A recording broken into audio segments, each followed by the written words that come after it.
मुझे ये खदशा है कि तहरीक इंसाफ मुज़ाकरात से भाग जाएगी, कि तहरीक इंसाफ के जो लोग मुज़ाकरात कर रहे हैं उनको इमरान खान कहेगा कि भाईजान उठो यहाँ से, मुझे कबूल नहीं है। इमरान खान मुज़ाकरात से भाग जाएगा। नुकसान किसका होगा? उन्हीं का ही होगा। अस्सलाम वालेकुम नाज़रीन, मैं हूँ अहमद मंसूर। आज 2 जनवरी और आज की जो सबसे बड़ी एक्टिविटी वो पार्लियामेंट हाउस में कमेटी रूम नंबर 5, जिसको कॉन्स्टिट्यूशन जो रूम का नाम भी दिया गया है, वहाँ तहरीक इंसाफ और हकूमत के दरमियान मुज़ाकरात, सबकी नज़रें वहाँ पे जमी हुई थी। हम भी वहाँ मौजूद थे और अभी वहाँ से सारी जो तफसील लेके आए हैं और उससे जो जुड़े कुछ मामलात हैं, कुछ अंदरूनी खबरें हैं, वो आपके साथ शेयर करते हैं और आपको बताते हैं कि जो एक तो एलामिया आया है और जो पस पर्दा मामलात चल रहे हैं और आगे क्या होगा, क्या इम्कानात हैं इन मुज़ाकरात की कामयाबी के, नाकामी के, क्या-क्या इसमें हर्डल्स आ सकती हैं, क्या स्पीड ब्रेकर्स हैं और जो सबसे पहला स्पीड ब्रेकर है या जिसको आप डेडलॉक का भी नाम दे सकते हैं, डेडलॉक नंबर 1, वो क्या है? वो आपसे शेयर करते हैं। लेकिन उससे पहले एक और डेवलपमेंट, लोग इसको मुज़ाकरात से जोड़ रहे हैं। बिल्कुल, जब ऐसे मामलात होते हैं तो ये चीज़ें एक दूसरे के साथ लिंक होती हैं। वो है 9 मई के 19 जो मुजरमान हैं, उनकी माफ़ी की दरख्वास्त, वो मिलिट्री कोर्ट्स में, जो कोर्ट्स ऑफ अपील है, कोर्ट ऑफ अपील या कोर्ट्स ऑफ अपील, क्योंकि कई अदालतें हैं, वहाँ वो की गई थी। जो मुजरम हैं, जितने 68 की तादाद सामने आई है, उसमें से जो रेफर हुए, और उनमें से भी 19 का फैसला आ गया, उनको माफ़ी मिल गई, रहाई का हुक्म हो गया। लेकिन इसको एक तो जेस्चर कहा जा रहा है कि जी ये देखें, मुज़ाकरात को से एक ताकत का इंजेक्शन मिला है और कि चलें, एक रिलीफ है, और पीटीआई का और इवन इमरान खान और बानी पीटीआई, उनकी भी ये चीज़ें हैं। लेकिन दूसरी तरफ जो मिलिट्री कोर्ट्स का तरीक़ाकार है और उसके ऊपर जो क्वेश्चंस उठ रहे हैं, उसका भी इसमें जवाब है कि उसमें तमाम वो कानूनी और आइनी हकूक़ हासिल होते हैं मुजरिमों को। उनकी अपील भी होती है, माफ़ी भी मिलती है, सब कुछ वहाँ होता है। ये नहीं है कि बस जो आया और उसको रगड़ दिया और कोई तकाज़े इंसाफ के पूरे नहीं होते। तो उनको भी जवाब मिल गया और ये कोई पहली दफ़ा नहीं हुआ। इसकी जब आप तारीख़ उठा के देखें तो जो फ़ौजी अदालतें हैं, वहाँ से ये मामलात इसी तरह चलते आए हैं, माज़ी में भी माफ़ियाँ मिलती आई हैं। लेकिन हुआ क्या? वो कहते हैं ना कि जो बाहर बैठे हैं, जो असल बेनिफिशियरी होते हैं, उनको बड़ी तकलीफ होती है। अब जैसे जो कारकुन है, जो गरीब कारकुन है, इन सबको बेयारो मददगार छोड़ दिया था पीटीआई की लीडरशिप ने 9 मई के बाद भी और बाद में 26 नवंबर के बाद भी यही सूरत हाल है। उन्होंने अपना मुकदमा खुद लड़ा, अब निकले भी माफ़ी और तहरीरी माफ़ी। आप को उनके अल्फाज भी सुनाते हैं, जो अल्फाज उन्होंने तस्लीम किए हैं अपने जुराइम माफ़ी में। अच्छा, फिर अपनी जो सज़ा उनको हुई है, उसकी ज़्यादा मुद्दत वो भुगत भी चुके हैं। वो कैद में थे, 2-2 साल की अगर हुई है, तो कमोबेश इतने ही टाइम से वो जेल में थे, तो चंद माह की, चंद दिनों की सज़ा बाकी थी, तो उसमें उनकी माफ़ी कबूल हो गई और इस शर्त पे कि हम आइंदा ये इस तरह के जो जुराइम हैं, वो नहीं करेंगे और दोबारा इस्तेमाल नहीं होंगे। लेकिन जो बाहर बैठे जो असल बेनिफिशियरी हैं, जो इस सारे मामले में भड़काते हैं, आग लगाते हैं और यूट्यूब पे, सोशल मीडिया पे वो अपने डॉलर्स कमाते हैं, या जो सियासी लीडर्स हैं, वो अपनी सियासी दुकान जो चमकाते हैं, उनको बड़ी तकलीफ। उन्होंने फिर से उनके कुछ लोग पहुँच गए, ज़ाहिर-सी बात है, जब लीडर उनके पास अभी पहुँचेंगे रिहा होने के बाद, उनसे जो सामने कैमरा होगा, तो वो कहेंगे जनाब, अपने लीडर का नारा भी मारेंगे और अपनी वो भड़कें दोबारा मारनी शुरू कर देंगे। उनको लेके सोशल मीडिया पे इन बेचारे जिन्होंने माफ़ी माँग के बाहर निकले हैं, इनको दोबारा फँसाने के लिए इन्होंने माहौल बनाना शुरू कर दिया और खमियाज़ा क्या उसमें गरीब कारकुन को मिलेगा, उसको भुगतना पड़ेगा कि उनके ऊपर फिर वो उस उनको दोबारा कोई 9 मई में इस्तेमाल कर लेंगे, दोबारा किसी 26 नवंबर में इस्तेमाल कर लेंगे। अब ये कैसी मुनाफ़िकाना इसमें एक हकीकत सामने आती है कि अब ये ज़ाहिद खान है। अब ये कहता है, मैं निहायत आजिज़ी के साथ दरख्वास्त करता हूँ कि मेरे साथ हुस्न सलूक का मामला किया जाए। मेरा 9 मई के वाक़यात में मुलव्वस होना बहुत बड़ी गलती थी, मुझ पर रहम किया जाए और मेरी माफ़ी की दरख्वास्त कबूल की जाए। ये मुजरिम मोहम्मद बिलावल हुसैन है।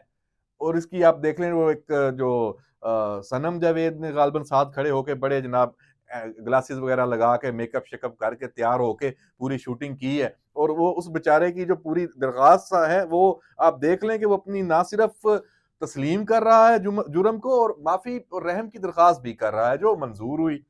इसी तरह बाकी और मुजरमान हैं, सबकी तहरीरी दरखास्तें अब ये सामने आ गई कि भाई ये कोई आप लोग अपना जुर्म तस्लीम करके और माफ़ी मांग के आए हैं, इंसानी हमदर्दी की बुनियाद पे ये फैसला हुआ है, अब आप आके बड़के मारें। और फिर तो इसमें कारकुनों के लिए सबक है, उन्हें समझना चाहिए कि उनकी लीडरशिप या ये यूट्यूबर्स या सोशल मीडिया के जो ये अनासर हैं, ये फिर ऐसा माहौल बनाते हैं कि दोबारा उनके साथ वही हो जो पहले हुआ है। तो बहरहाल ये एक अहम डेवलपमेंट। और फिर वापस मुज़ाकरात पे आते हैं। मुज़ाकरात को भी सबोताज करने के लिए इन्हीं अनासर की जानिब से सबसे बड़ा खतरा है। अब एस्टेब्लिशमेंट में आप देख लें, मुज़ाकरात को वेलकम कर चुकी है। डीजीआईएसपीआर की प्रेस कॉन्फ्रेंस ऑन रिकॉर्ड मौजूद है कि सियासतदान बैठे हैं और अच्छी बात है, खुशाइंद है और इसमें ये होना चाहिए और देख रहे हैं क्या होता है, फैसला सियासतदानों ने करना है। एपेक्स कमेटी का इजलास था, वजीर आला खैबर पख्तूनख्वा अली अमीन गंडापुर वहां से होके आए। जाहिर बात है वहां मुल्क की तमाम जो क्यादत है, जो वफाक के हुक्मरान हैं वो भी मौजूद थे, जो सूबों के हैं वो भी थे, स्टैब्लिशमेंट भी मौजूद थी। तो वहां से होके वो मुज़ाकरात में आए और सबसे ज्यादा मुतमिन और वही थे और उनको होना भी चाहिए। तो मुज़ाकरात में क्या हुआ, वहां आज क्या तय था। हम असल मुद्दे पे आते हैं, जो जिसकी खबर भी है। वहां यह तय था कि आज पीटीआई ने चार्टर ऑफ डिमांड तहरीरी तौर पर देना था। अच्छा, उससे पहले ये तमाम जो कमेटी है, ये बानी पीटीआई, ये इमरान खान से डयाला में मुलाकात करके आई है। वहां से इन मुज़ाकरात के हवाले से एक पूरा अपना एजेंडा वो सेट करके आए हैं कि हमने क्या क्या बातें करनी है। लेकिन अब निकला क्या है कि यहां से फिर उन्होंने टाइम लिया है कि हम फिर दोबारा अडयाला जाएं, हमारी मुलाकात करवाई जाए और हमने फिर दोबारा पूछना है उनसे। अब ये जो माहौल है, ये असल जो स्पीड ब्रेकर है इन मुज़ाकरात में, वो अडयाला बना हुआ है। जो पहला डेडलॉक आया है वो इस तहरीरी चार्टर ऑफ डिमांड के ना आने की वजह से आया हुआ है। ये क्यों घबरा रहे हैं, ये क्यों परेशान है लिख कर देने में कि हमारी ये शराइत है। भी जब मुज़ाकरात में बैठे हैं तो आपकी शराइत है तो लिख कर दे दें। तो और आपको तो ये भी प्रॉब्लम नहीं है कि आप तो लिखी हुई से भी मुकर सकते हैं। आपके कारकुनों ने ये देख लें जो माफी नामे दिए हैं, उनसे भी एक तरह से मुकरे ही हैं कि बाद में आगे फिर बढ़ के शुरू कर दी। तो आप भी बाद में मुकर सकते हैं, तो लिख के देने में क्या हर्ज है, आपकी पुरानी तारीख भी है, तो लिख के देने में भी कोई प्रॉब्लम है। और इसमें जो हमारी इतला यही है कि हुकूमत ने, जो सागदार भी हुकूमत की तरफ से थे और बाकी सारी उनकी लीडरशिप है, जो सियासी जो उनके इत्तेहादी हैं, नवीद कमर, राजा परवेज अशरफ, वो भी मौजूद थे। स्पीकर रियाज सादिक तो बज़ाहिर दोनों तरफ से इस वक्त खेल रहे हैं। अच्छा रोल है उनका, पॉजिटिव रोल है, और उनका इससे ज्यादा नहीं है कि वो सदारत कर रहे हैं इस मुज़ाकराती जो कमेटियों के इजलास की। और ये जो अब डेडलॉक जिसे मैं कह रहा हूं, ये स्पीड ब्रेकर कि आप तहरीरी तौर पे नहीं लिख के दे रहे, इसके पीछे हुकूमत की डिमांड है। ये हुकूमत ने कहा कि भाइयों जाएं बानी से जरा तहरीर पे दस्तखत शस्खत करवा के लाएं, आपकी जो भी डिमांड्स हैं बिल्कुल हमें पता है, जबानी आप बता रहे हैं तो जबानी तो कोई मतलब कुछ तो सर पैर होगा। हाँ, एक और बात कि जबानी की भी मैं समझता हूँ अहमियत इसलिए है कि ये सारा रिकॉर्डिंग हो रही है इसकी, जो जहाँ पे ये मुज़ाकरात हो रहे हैं, एक-एक लफ्ज़ रिकॉर्ड हो रहा है। अगर ये रिकॉर्डिंग इसकी नहीं हो रही, तो फिर तो इन मुज़ाकरात की कोई वक़्त नहीं है। लेकिन जो पार्लियामेंट का तरीक़ाकार है, कमेटियों में यहाँ पूरा रिकॉर्डिंग सिस्टम मौजूद होता है, तो ताकि कल को कोई फ़रीक मुकर ना जाए। तो बहरहाल अब ये जाएँगे, इनको हफ़्ते को या पीर को, सोमवार को अगला जो आना है, पटियाला में फिर मुलाकात हो जाएगी। तो अब ये डिले अगर है मुज़ाकरात में, तो ये पीटीआई या बानी किसी हुकूमत पे इल्ज़ाम नहीं लगा सकते कि ये इसमें डिले है, देर हो रही है। 31 जनवरी की हमने डेडलाइन दी है, तो 10 दिन 12 दिन में आप सिर्फ 2 दफ़ा बैठ सके हैं, तो इसको इतना स्लो क्यों किया हुआ है? अब 2 चीज़ें हैं। एक तो ये है कि इनको फिर ये खुशफ़हमी भी है कि ये 20 जनवरी तक हम इसको लटकाएँगे तो फिर मामलात आएगा और ट्रंप आएगा तो पता नहीं क्या होगा। खैर ये खुशफ़हमी तो इनकी दूर हो जानी चाहिए। दूसरी, ये जो 6 जनवरी को 190 मिलियन पाउंड केस का फैसला मुतवक्को है, उससे भी है। हालाँकि खुद सलमान अकरम राजा ने इस पे कह दिया है कि इस फैसले का इन मुज़ाकरात से कोई ताल्लुक नहीं है। सज़ा हो भी जाती है तो अगली अदालतें मौजूद हैं। तो ये भी कहीं पे मामला चल रहे हैं कि सजा अगर होती है तो वो भी रिलीफ की एक किस्म होगी कि आप जाके हाई कोर्ट से रिलीफ ले लें और वहां से आपकी जमानत हो जाए।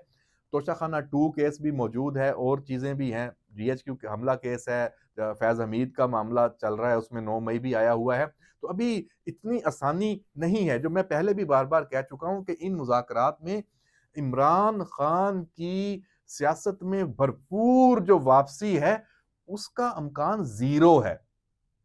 उसके ऊपर बिल्कुल भी हुकूमत नहीं आएगी। वो आप ये अपने हाथ पांव क्यों कटवाएं? तो ऐसा मुमकिन नहीं है। ये मतलब इलॉजिकल बात है। इमरान खान को रिलीफ देने की बात, अच्छा मैंने एक प्रोग्राम में भी ये बात पहले भी की है कि पीटीआई और इमरान खान का तरीका वारदात ये है कि जो बात वो चाह रहे होते हैं, जो मांग रहे होते हैं, जो उनकी ख्वाहिश होती है, वो खुद ही दूसरों के ऊपर कहना शुरू कर देते हैं कि हम पे ये दबाव है कि ये करें। जैसे बनी गाला कि हमें कहा जा रहा है, हमें ऑफर है कि बनी गाला इमरान खान शिफ्ट हो जाए, मुंतकल हो जाए, सब जेल बनाए, वहीं पे अपनी कैद पूरी करे, वो कोई बात नहीं करेगा, कोई नहीं बोलेगा, तो ये रिलीफ है। लेकिन डट के खड़ा है कप्तान, बनी गाला तो जाना ही नहीं है ना।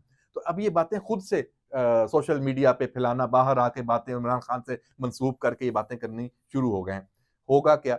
होगा ये कि डेफिनेटली हुकूमत के पास ये एक ऑप्शन मौजूद होता है कि किसी भी कैदी को, अगर वो सियासी उसकी पहचान है या कोई और भी वजह है, तो उसको हाउस अरेस्ट करने का उनके पास इख्तियार है। अदालती रिलीफ हुकूमत नहीं दे सकती।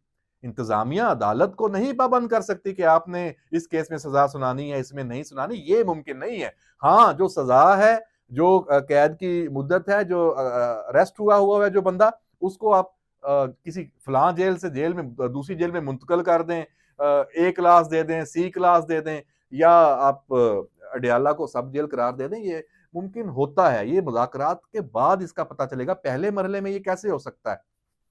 तो ये सारी चीजें ऑन रिकॉर्ड है। और जो दूसरी शर्त है पीटीआई की, वो सबको पता है, उसमें उसकी भी गुंजाइश है। मैं बार बार कह रहा हूं, कमीशन बनाने में कोई हर्ज नहीं है। जिस चीज का मर्जी कमीशन बनवा लें, कमीशन कमीशन खेल लेंगे, फेस सेविंग मिल जाएगी, हो जाएगा। जो एक तो 26वीं आईनी तरमीम कि ये वापस होगी, ये शर्त खत्म हो गई है। ये नाकाबिले अमल शर्त थी। तो तहरीक इंसाफ को भी पता लग गया। तो अली मीन गंडापुर ने भी जाके बानी को समझाया होगा कि जनाब ये क्या कर रहे हैं, ये शर्त वापस हमें मतलब करनी होगी, इसके बगैर बात आगे नहीं चलेगी। इसी तरह जो आप 9 मई और मैंने जो दूसरी बातें की हैं, 26 नवंबर वाली बातें, उस पे जो मुजरम हैं उनको रिलीफ, हाँ माफी अदालती तरीकाकार के तहत वो मिले, वो केसेस में रिलीफ मिले उस पे। लेकिन आप कहें कि इसको हमने मशरूत किया है, ये डायलॉग के जरिए ये कुछ हुआ है, ये मुमकिन नहीं है। तो हुकूमत की जो मुद्दत और 8 फरवरी के इलेक्शन, उस पे भी बिल्कुल कोई वो ऑप्शन ही नहीं है कि दोबारा जनाब इलेक्शन दोबारा हो जाए या ये वो, सवाल ही पैदा नहीं होता।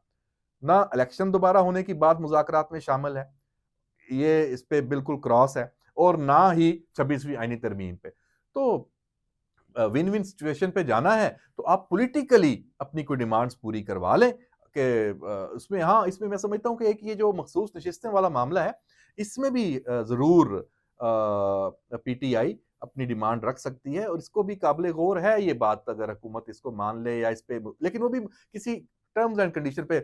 पता नहीं इस पे क्या बात आगे जाती है, मैंने सिर्फ एक अपनी राय दी है, ये भी चीजें मौजूद है, हो सकती है। तो अब देखते हैं। ये पहला स्पीड ब्रेकर जो है मुज़ाकरात में ये आ चुका है। 6 दिन बाद या जब अगला फेज आना है इसकी, जो 1 हफ्ते बाद, तो 6 जनवरी के बाद इन्होंने ये डेट खुद पीटीआई ने कहा कि करें, उसको सारी बात है 190 मिलियन पाउंड से वो किया हुआ है। तो अब अगला जो इजलास है वो फैसला कुन हो सकता है। मुझे पता नहीं क्यों ये गुमान है कि तहरीक इंसाफ